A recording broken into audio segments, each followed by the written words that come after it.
Assalamualaikum warahmatullahi wabarakatuh. Perkenalkan, nama saya Elis Fatria Humayroh dari kelas 8D. Hari ini saya akan mempresentasikan cara mengumpulkan data dalam menulis artikel ilmiah populer.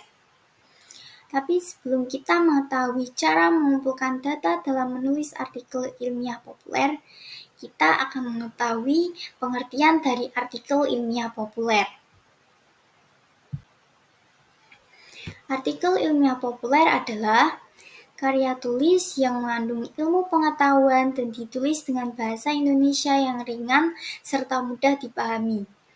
Artikel ilmiah populer pada umumnya diterbitkan di media massa, baik cetak maupun elektronik. Ada beberapa cara yang dilakukan seorang penulis dalam mendapatkan data untuk tulisannya.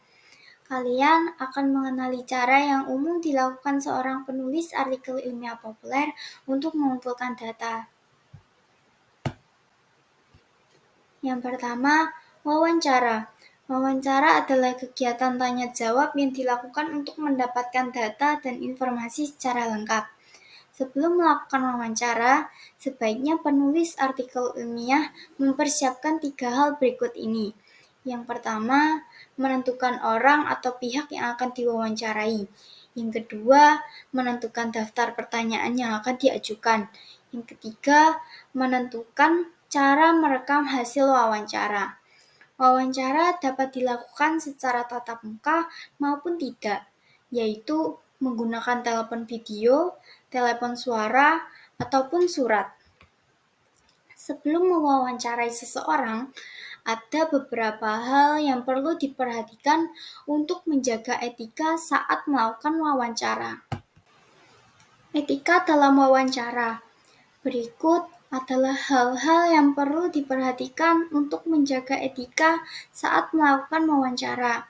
Yang pertama, menyapa orang yang akan diwawancarai dengan panggilan yang tepat dan sesuai dengan latar belakangnya.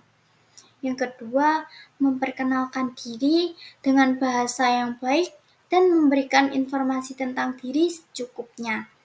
Yang ketiga, menyampaikan maksud, tujuan, dan keinginan melakukan wawancara dengan bahasa yang baik.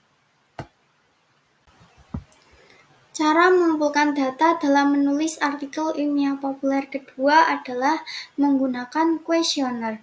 Kuesioner adalah daftar pertanyaan yang dibuat untuk mendapatkan sebuah informasi.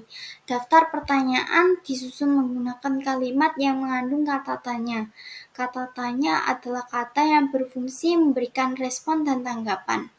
Ada banyak macam kata tanya untuk menyusun daftar tanyaan, seperti apa, di mana, kapan, siapa, mengapa, dan bagaimana, yang disingkat menjadi adik Simba. Kata tanya ini bisa ditambahkan dengan bentuk yang lain, seperti berapa, seperti apa, dan sejauh mana. Sebelum menyusun daftar pertanyaan kuesioner, kalian juga harus memperhatikan 2 hal berikut ini. Yang pertama, menentukan orang atau pihak yang akan mengisi kuesioner. Yang kedua, menentukan daftar pertanyaan yang akan diajukan.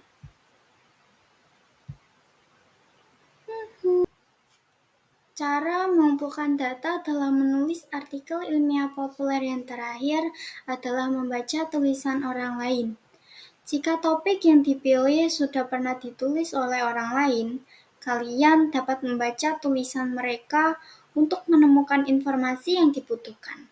Untuk menentukan informasi tersebut sudah tepat atau belum, kalian dapat melakukan 3 langkah berikut ini. Yang pertama, cermati tempat penulisan itu dimuat. Periksalah kredibilitas media tersebut. Tulisan yang dapat digunakan sebagai sumber informasi hendaknya dimuat oleh media yang terpercaya dan sudah melalui pemeriksaan editor. Yang kedua, cari data yang mendukung. Jangan hanya mengandalkan satu sumber saja. Cari sumber lain agar kalian dapat membandingkan informasi yang kalian dapat. Yang ketiga, jika kalian mengambil informasi dari tulisan orang lain, kalian harus mencantumkan sumber informasi tersebut dalam tulisan kalian. Baiklah, hanya itu yang dapat saya sampaikan. Maaf jika ada salah kata. Wassalamualaikum warahmatullahi wabarakatuh.